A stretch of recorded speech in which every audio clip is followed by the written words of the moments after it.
morning, Charged Up Studio listeners, and welcome to another episode. My name is Dana Olivo, your host and CEO of Marketatomy LLC. We've got an exciting show for you today, all the way from Australia. Today's guest is known as the bucket list guy. He helps people live their bucket list before it's too late. His life engagement message really wakes you up, stops ground-hog days, and helps you to experience more fulfillment. So rather than go through his entire bio here, I think I'm going to let him explain how he became known as the bucket list guy. Let's welcome Trav Bell. Yay! How are you doing? And a massive round of applause, I'm sure. There we go. Hey, Dana. In Victoria? Victoria, Australia. I live about an hour and a half out of Melbourne, here in a place called Ocean Grove. So the Great Southern Ocean is about 400 meters away from where I'm sitting right now, where I grew up surfing. Oh my goodness! I want to come and visit you sometime. I've got another friend. It's obviously pretty cold right now, so it's not summer here. Yeah, you guys are like the opposite of what we are, right? We are in the southern hemisphere, so it is opposite. Yes. I know when I go down to Brazil, it's the opposite of what we are here. It's winter down there right now. So yeah. Oh, okay. So Trav, I'm reading your bio here, and it's extremely interesting. I don't think I can do it justice talking about it. So can you explain what the bucket list is and how you got started to give our audience an idea of who you are? Easy. Look, in a nutshell, I've been, everyone knows what a bucket list is. It's all the stuff you want to do before you kick the bucket, right? And there was a movie about it with Jack Nicholson and Morgan Freeman. Freeman? Yeah. Morgan Freeman. Yeah, but the movie was crap. Do you know why? Because it was about two blokes, as we say here in Australia, it was about two blokes who got given a cancer diagnosis and then they wrote a bucket list. So that shouldn't be the way. We should do it before we get given a use-by date, right? You never know what the next day is going to bring. So yes. Well, yeah. Let's act as if. What's wrong with that? What's wrong with that? So look, I've I know that you're a great business coach in what you do with your tribe, and I'm an entrepreneur first, I guess the bucket list guy second. Straight out of university, I grew up here on the coast, surfing, surf life saving, swimming. Then went to university, did a Bachelor of Applied Science in physical education. So I was pretty much a jock, as you say in America. Third year uni, I started working in a gym as my first kind of job. I think it's the only job I ever had. And in third year uni, I also started my first business, which was in the early 90s, a personal fitness training business. And this is before the internets and the crack book and Instacrack and Linked Cracked, all the other stuff that we're addicted to. TikTok and everything else.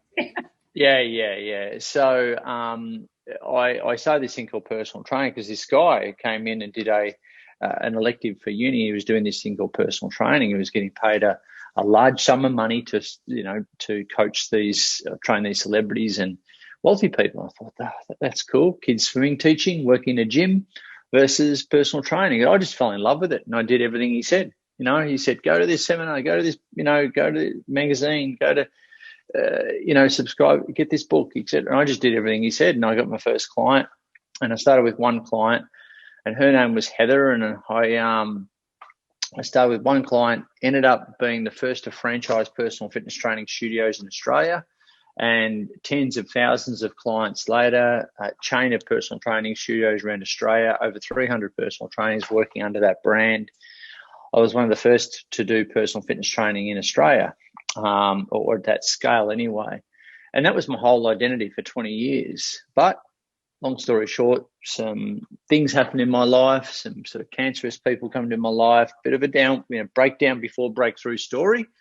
I'm sure that every business owner and every person has got one of these, the storm before the rainbow, the breakdown before the breakthrough, the confusion before clarity. You know how it goes.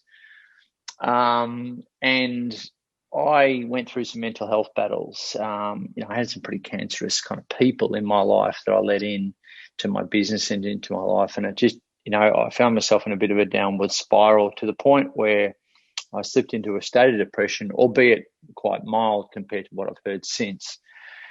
And I, instead of going on heavy antidepressants, which I knew a lot of my friends, some people that I knew, not close friends, but were on, and they were kind of sleepwalking through their life. And I thought, that's a bit of a Band-Aid fix for me. I've got to understand what's going on. So I just really got into psychology. I forced myself and invested a heap of money into just learning about psychology without going and doing a psychology degree. I pretty much did everything else you could.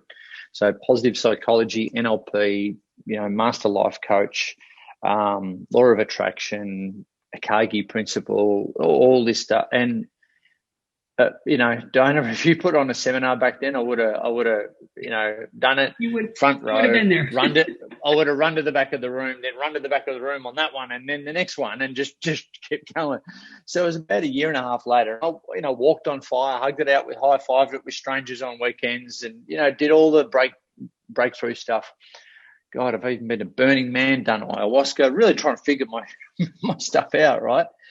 And I did, and worked through some stuff, which thank God I did all that. But it was kind of at the tail end of a lot of that, about a year and a half into it. A friend of mine said, Trav, well, I won't swear, but Trav, why don't you teach this? and it helped me actually compartmentalize why I was there, and I went, yeah, why don't I teach this stuff? Because I've learned so much. I've got a heap of business history. Why not pay it forward? And I summed up the courage. I put on a talk. I nearly had to invite the 40 people to come to that talk, and I was so nervous. And about halfway through it, I packaged in everything that I learned, but halfway through it, I let everyone know, and this is only 10, 11 years ago, I let everyone know in that room that I'd had a list to do before I died, actually written down since I was 18. And a lot of people didn't know that about me. Right. And everyone just thought I was a bit of a nutter and a bit of a psycho, and I just move quick. But this was always my reason why I set up businesses, why I make decisions quick, why I build teams really quick, etc. Because I've always had this kind of compass, that I recalibrated on quite regularly since I was 18. So I told everyone. It inspired the group. And then one of the ladies there at the time said, how's this list to do before you die stuff? It's like a bucket list. You're like the bucket list guy. And I went, ping, light bulb moment. Went home and registered the bucketlistguy.com. And Dana, more than anyone, you'll get this. I was on the Google machine. And I'm like, who's like the Mac Daddy? Who's like the king of bucket lists in the world? Oh, look, no one. So I literally called myself the world's #1 bucket list expert because no one else was. Wow. Okay. Drop the mic. I love you. I love the way you say you got on the Google machine. That's what it is, isn't it?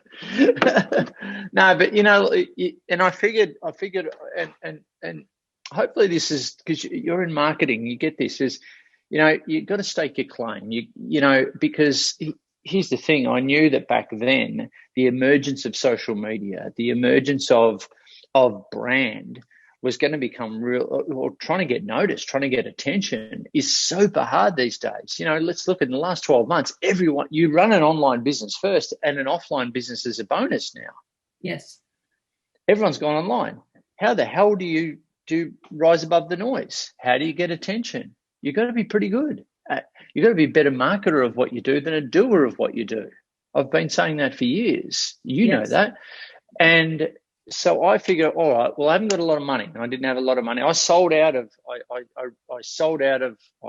rebrand, got them all I sold off a couple of businesses and personal training, basically got them all to rebrand. I was just over it at that point in time. I read Tim Ferriss's 4-Hour Work Week that totally ruined my life in a good way. Because I'm like, I had all these big, bricks and mortar, like commercial leases just weighing me down. And here's Tim Ferriss running his stuff from a hammock in Thailand. I'm like, hey, that sounds pretty cool.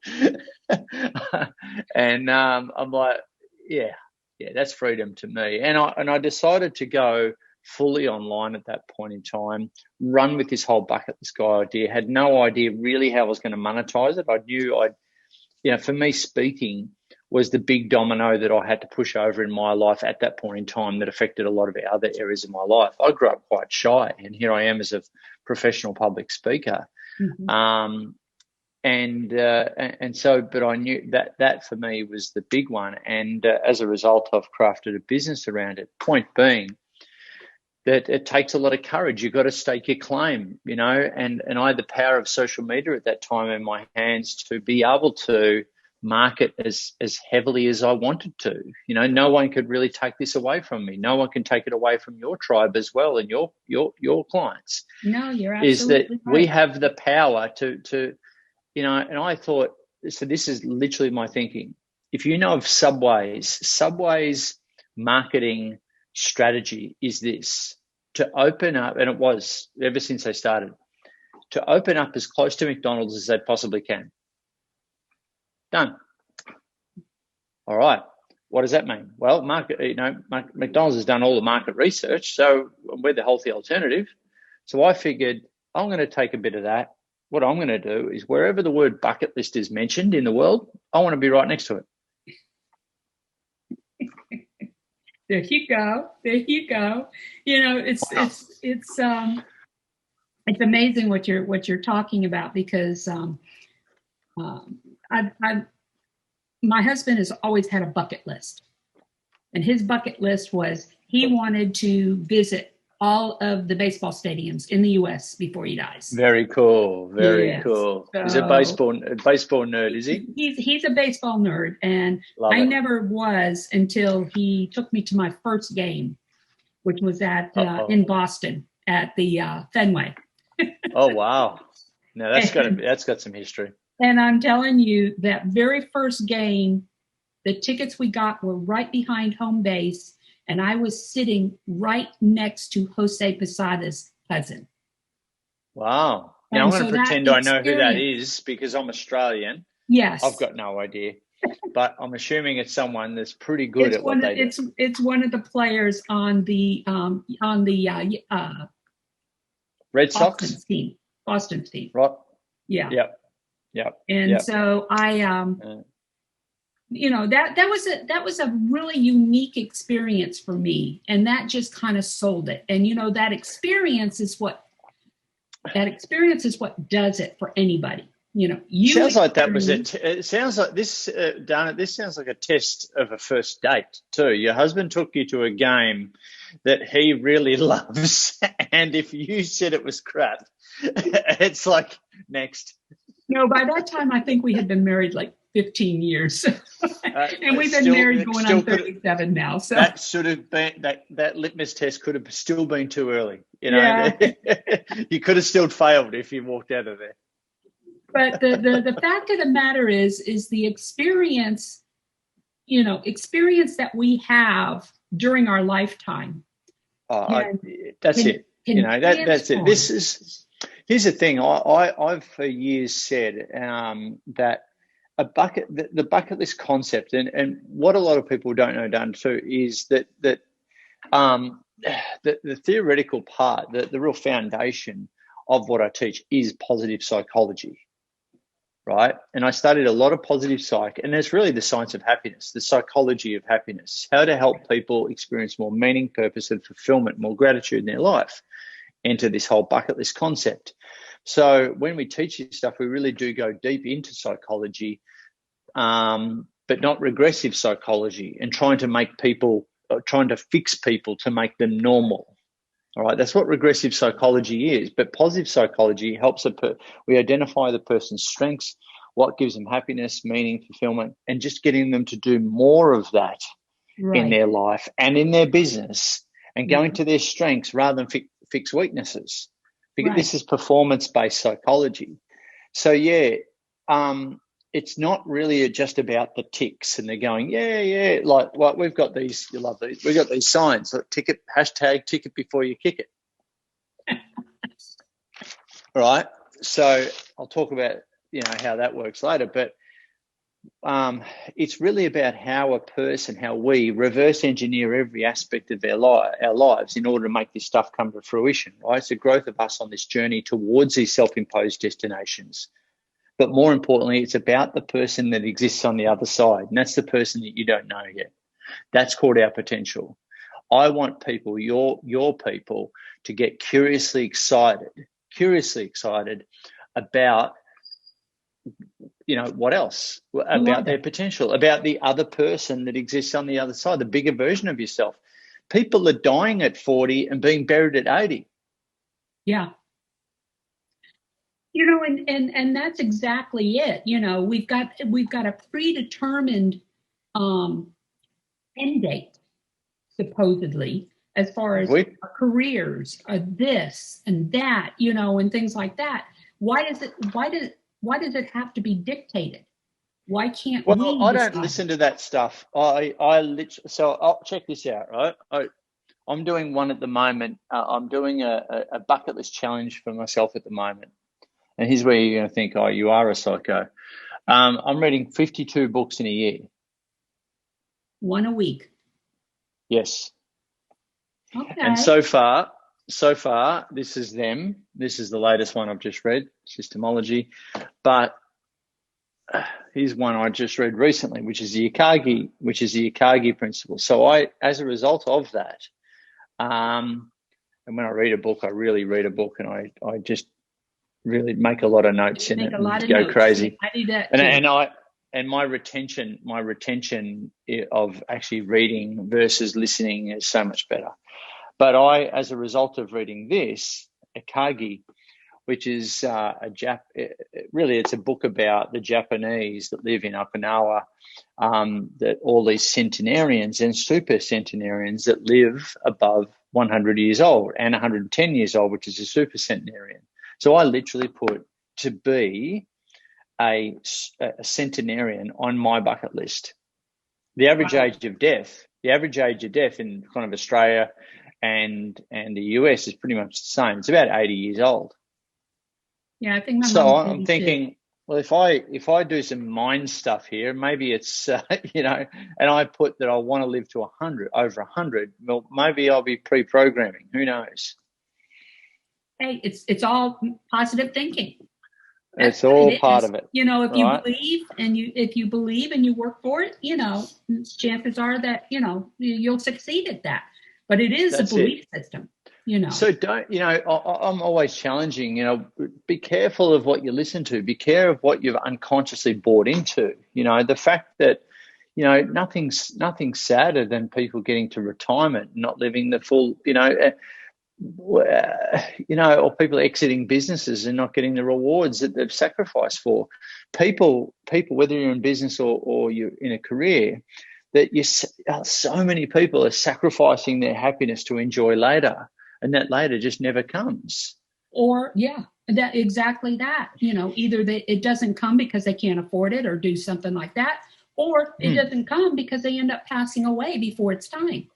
That's sad. That is the saddest thing ever. And people with unfulfilled dreams. And one of the pillars of positive psychology is being happy. Being happy now. Instant gratification. I'm into delayed gratification, but instant gratification. We've got to be happy now, because right now the statistics, mental health statistics, we're in the middle of a perfect storm. Right? We got. Depression is going through the roof. This pre-COVID, right? So depression is going through the roof. Anxiety going through the roof. The overprescription of antidepressants going through the roof. Suicides, youth suicides. Don't even get me started. And now we've got this thing called the loneliness epidemic. Yes, it's an epidemic, which is the adverse effect of social media, where we're all comparing our behind-the-scenes footage with someone else's highlights reel. Right? Yeah. And it's having a dramatic effect, especially on youth. Yeah. So, and then you go throw COVID in and lockdowns and quarantines and everything like that. It is a perfect storm for a massive mental health Right. challenges ahead. And we've already seen this, Lifeline, depression, all these numbers have gone up by the callers have come in like, 30 to 50% more, in the last 12 months. It's so scary. The point being that I've seen that, with what I'm talking about, these are tools to help people self-manage out of this. They really are. It's during COVID and lockdowns and stuff, I've done a lot of these podcasts and I've done a lot of talks online, keynotes, etc. And so have our coaches, which we've got around the world now too, is these are real tools to help people be happier now and to be the light at the end of this COVID tunnel for a lot of people, icing on the cake for others. Right. And you're absolutely right. With my clients, when we're talking about, their business and what motivates them, what drives them, we talk about the why. We talk about two whys, the professional why and the personal why. Okay, professional why, it's why you do what you do for your customers. Why are you doing that? But the professional why is where you start getting into this bucket list stuff. And people, a lot of the people that I talk to, they don't quite get why we have to focus on the personal why. And I tell them it's your motivator. It's what keeps you going. That's what helps you break through the barriers of the business. But you don't want to wait until you're done. You set those short-term goals. You reach each of those bucket lists, a little at a time. Here's something in context, and I do a lot of talks for entrepreneurs. Maybe is that something we need to talk about offline? Is maybe giving that some even deeper context of what you're talking about, because everyone, Simon Sinek come out with, you've got to start with why. All right, cool. Every business coach has been saying that forever, but I think it falls short. We've got to make it a more tangible why. I say. A bucket list is a tangible life plan. Yes. Where our career plan or our business plan should fit into our life plan and not be the other way around. Right. What is it? It's live to work, not work to live. Right? Or live to work or work to live. We get it confused. Yeah. But at the end of the day, our vehicle, which is our job or our business or our career, really should produce two things and two things only, and that is to produce the cash flow and also the time flow to allow us to do the thing that we want to do, do the things that we want to do with our friends and family and our time. The fact is that everyone falls in love with what the vehicle produces, the time and the money. You ask most people, what would you do with a heap of time and a heap of money? Oh, I don't know. I haven't thought that far. I'm just trying to get a healthy P&L. I'm just trying to get my month. I'm just trying to get to my 2 weeks off. I'm just trying to get to my my month off. But if you've got this really chunky, tangible life plan, this thing pulls you out of bed in the morning. It forces you to make decisions quicker. What it does is put you in a place where you don't even question delegation. You don't even question about leveraging. Tools and apps and everything else to free yourself up but let's compartmentalize our businesses for a second. And that's exactly how, with your help, what happens is you just get to compartmentalize, put it in a box, because it's not everything. Like your business is not everything. It should produce the time flow and cash flow when optimized properly. Double bonus is that if it's producing the time flow and the cash flow and you actually love what you do and you're of service to the community and to the people around, I think that's the holy grail. Yes. Now, a lot of people can't say that. They can't say that it's giving me the time or giving me the cash, and I actually love it. It's hitting my values, which is my internal rule book. Right. I can confidently say that my businesses do that for me. I can, pretty much go wherever I want. I can move it wherever I want. Sure, it's an online business. I could use a few more zeros, don't get me wrong, but it's producing enough money, enough, and I love it. Yes. I absolutely love it. Now, in America, 89% of people who go to work every day are what they call disengaged. So what that means is that 89% of people go to work every day, just get the paycheck, come home, and they're just not into it. Wow. So you're going to do 40 years like that? Yeah. And a lot of your people that have become entrepreneurs already know this. That's why they're, have joined you. All I want to sort of get across to your crew is just hurry the hell up. Right? Get off the fence. Or make the decisions. Yeah. Well, or put your priorities in order. But the funny thing is, Dana, that what happens is, I don't want to be the bearer of bad news, but what if you got diagnosed with something? Yeah. It's funny how you or a family member or something like that, it's funny how you would reprioritize in a heartbeat. Yep. No, I fully agree. What the hell are you waiting for, guys? Yeah. That's my husband and my philosophy. Why put off what you can do today? If you can. We were planning a 25-year multi-country cruise, and at year 23, he says, "No, let's go now. we'll celebrate now." And we did. And had a great time. I like your husband. I like the way he thinks, this guy. Yeah. But, it's the fact of the matter is that even entrepreneurs, they get so wrapped up in the business that it eats them up. It eats them up. It causes so much turmoil in the family and everything. And that's what we want to try and avoid. And the only way that we're going to be able to avoid that is to give them some guidance. Well, you know what, and also do a realistic stock take. Yeah. Of exactly what this business is. This is it active or passive income in this business? Are you leveraged? Is there scope for leverage? If you've got an online component where that brings more freedom, are you actually embracing technology, or are you still one of these people who go, I'm just not a tech person? Well, get your head out of your, and get on with it. How do you say it? Arse? How do you say ass? Ass, mate. Ass, mate. Ass. A-R-S-E. Ass. We are political here. The point being is, it's funny how people reprioritize really quick when their back's against the wall, or they've been given a limited amount of time to do so. I just don't buy into 10-year business plans or anything like this. It's just like, well, if you haven't done it in 5, get out. Yeah. Seriously. If you haven't seen any forward momentum, and things like that, but. Unless you bet Jeff Bezos, who took 10 years to actually, create a profit. It depends on what the business is and everything. Yeah. It's got to have vision. But you made a point there. You were starting to make a point there as far as the technology, and things like that, and time and money. A trade-off. Not necessarily time and money, but work. That type deal. And, part of the reason why I took everything online is because I wanted to create that passive income.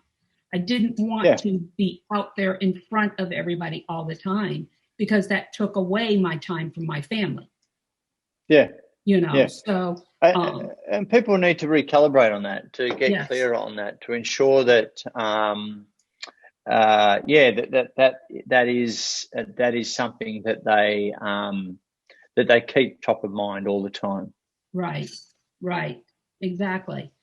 So, what is that picture in the background there? I have no idea. It's a virtual background. Yeah, I know, but it actually looks like Melbourne. Does it look like Melbourne? Yeah, it could be. I have no idea. I'm just trying to think. That building looks familiar. I used to live in one right next to it. Yeah. Oh, okay. Maybe I'm right there with you in visual, Who knows? Anyway. I have no idea what it is. It could very well be. But so when it comes to small businesses, okay, I know that you've worked with small businesses as a coach, et cetera. Okay. So what are some of the common questions that small business owners do ask you? Yeah, how can I look? The main one is how can I do my bucket list when I'm so busy growing my business and I just the stuff that we just talked about, growing my business, and I've got the family and I'm trying to manage everything. Well, give me some, the biggest, I mean, I've just read this book and it's not something I don't know, but systemology, it's about creating systems as fast as you possibly can. And I think there's systems, new systems that need to be developed, especially in this day and age, because I don't believe in work-life balance. I believe in work-life blend now.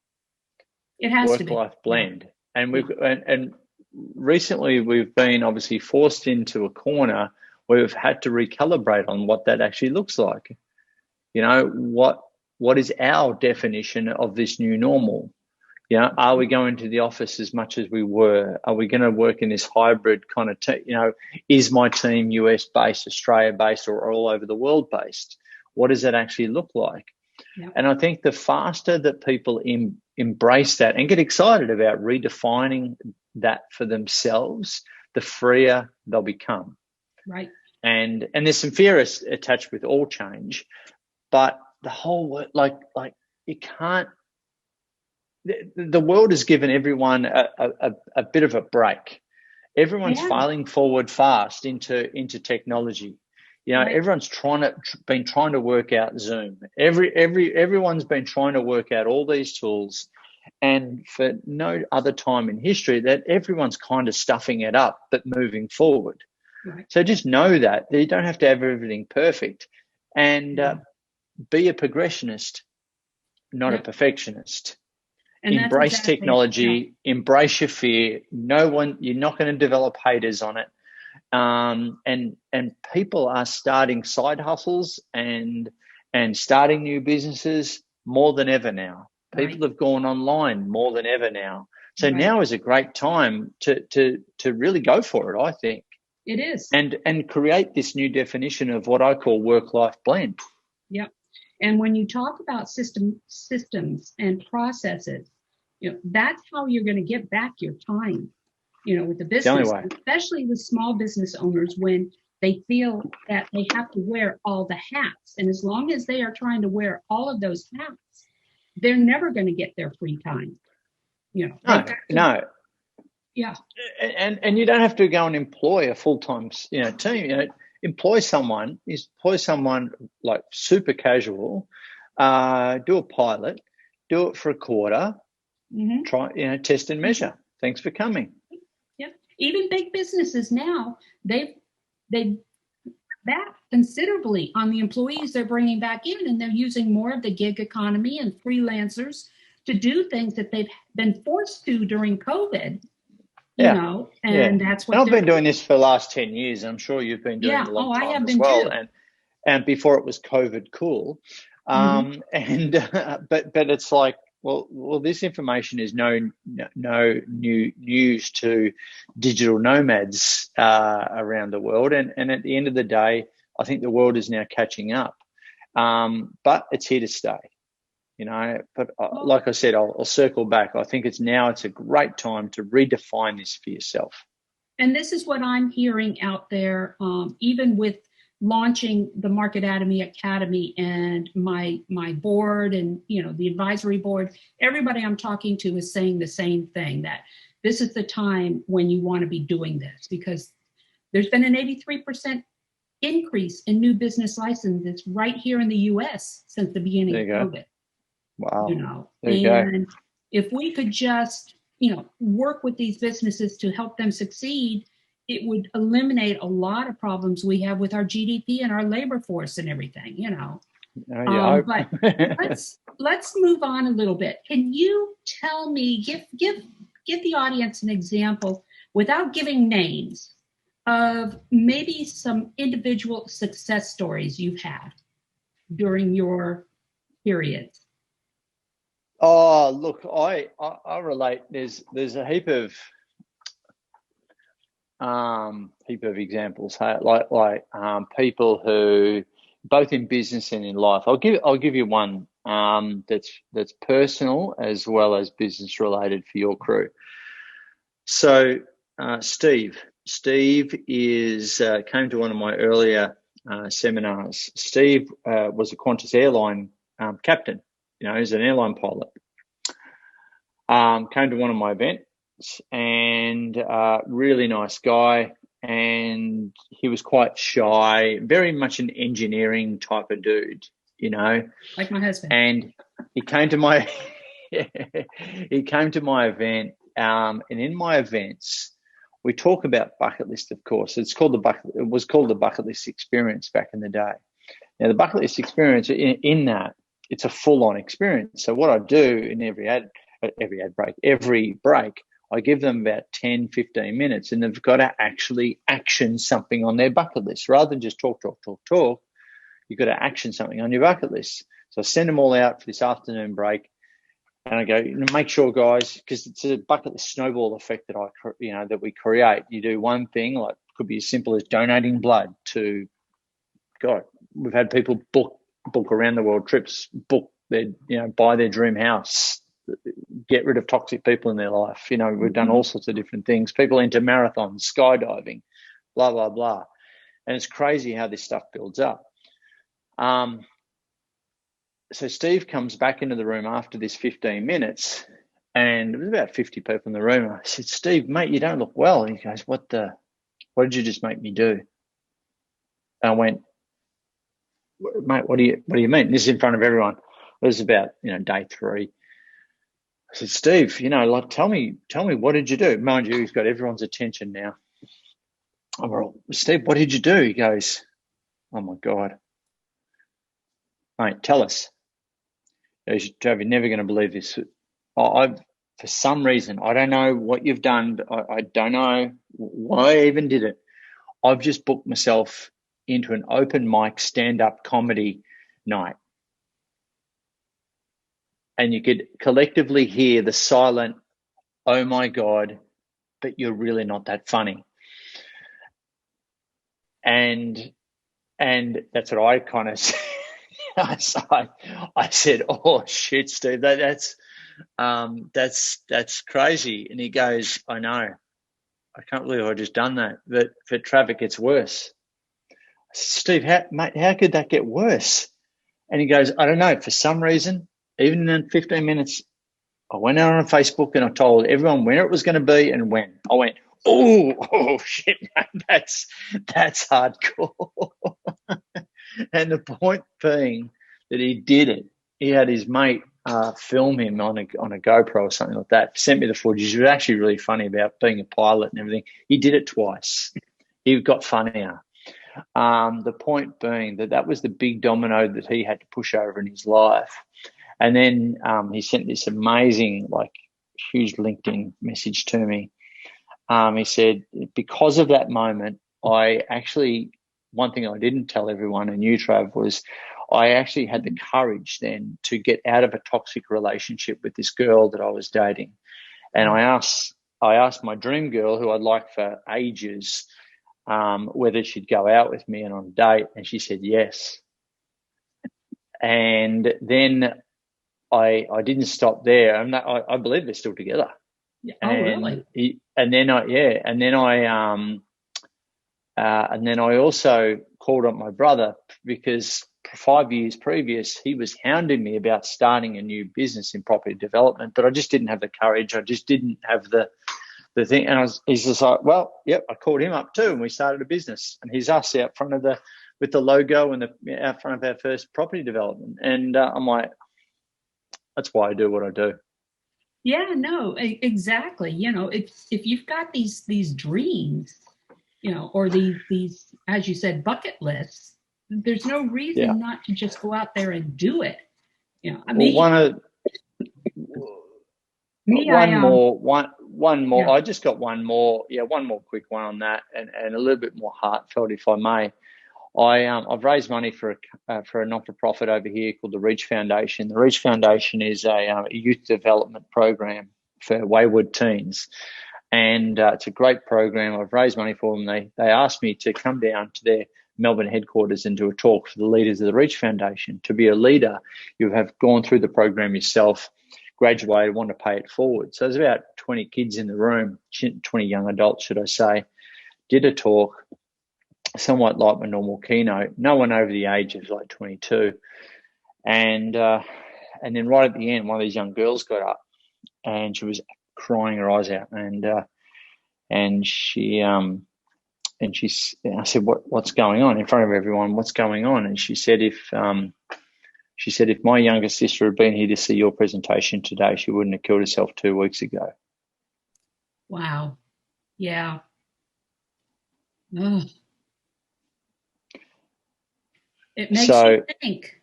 It makes you think. Yeah. That's my why. Yeah.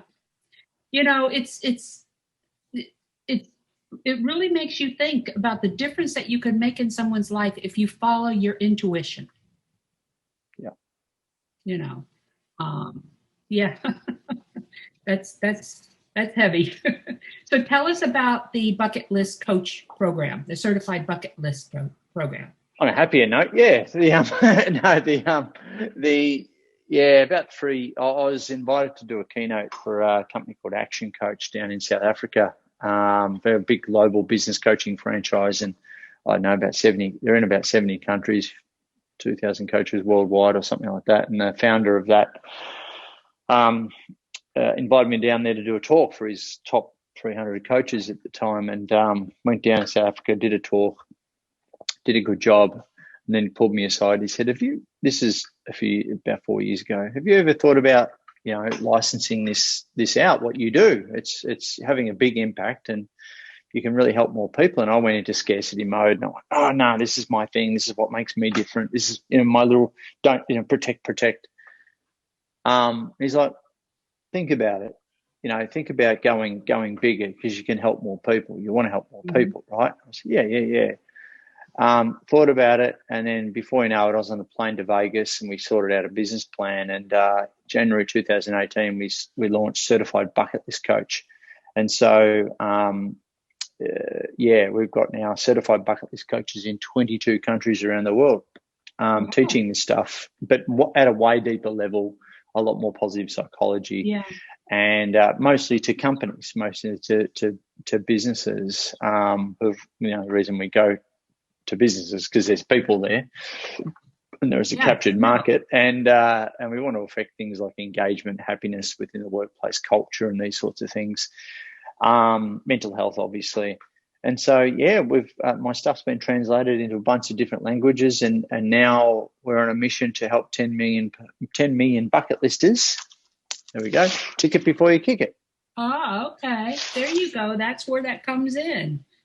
Yeah. So what can we expect over the next 12 months? The next 12 months, we should be opening Cambodia pretty soon, with our first coach over there. But the big overall is 1,000 coaches with tribes of 10,000 each, earning over at least 100K each. That's a very specific mission.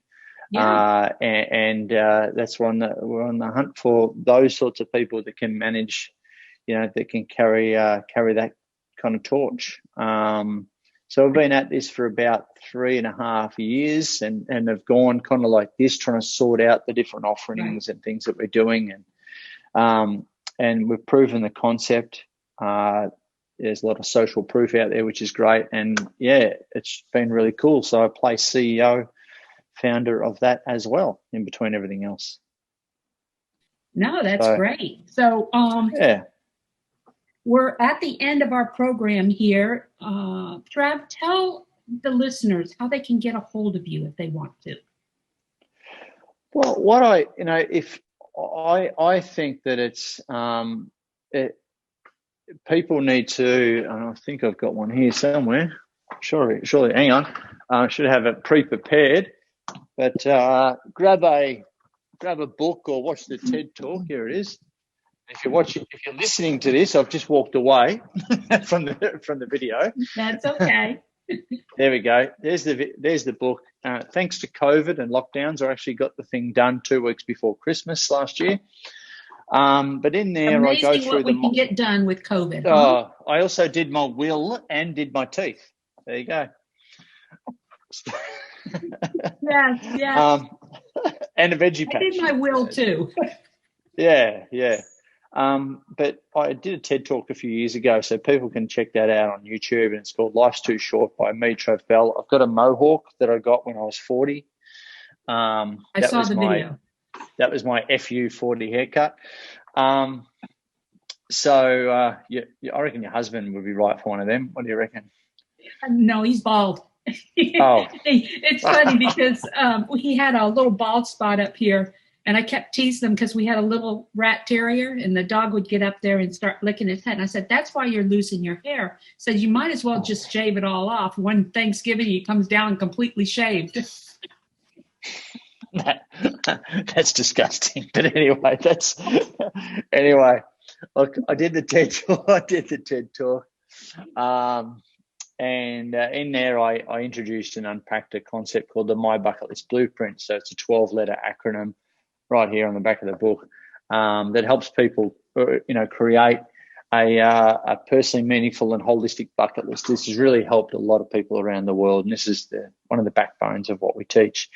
So I did the TED Talk. I've done the book. So really, in short, I'd love to get a book in each person's hand. I think it's a really good blueprint to help your business owners create this tangible life plan. It's amazing what turns up. And better yet, if you get a book, I'll personally sign it for you. Do your write your bucket list out. Actually put pen to paper. All right. That's what it's all about. Yeah. And send me back your bucket list. Book number 2 is going to include 365 bucket lists from all around the world, which I'm collecting at the moment. So go to thebucketlistguy.com/book, and you'll be able to pick up a copy, or go to Amazon, of course, but you won't get a signed one there. Okay. All right. No, definitely. Yeah. Definitely. Yeah. All right. Well, this has been nice. This has been nice, Trav. Cool, Dana. All the My way pleasure. to Australia. That's it, from the future. From the future. Yeah, 14 hours in the future. All right. This is Dana Oliva with Market Atomy LLC and Market Atomy Academy. And this concludes another episode of Charged Up Studio. I look forward to talking more with you again next week. And until then, have a charged up week. Talk to you later.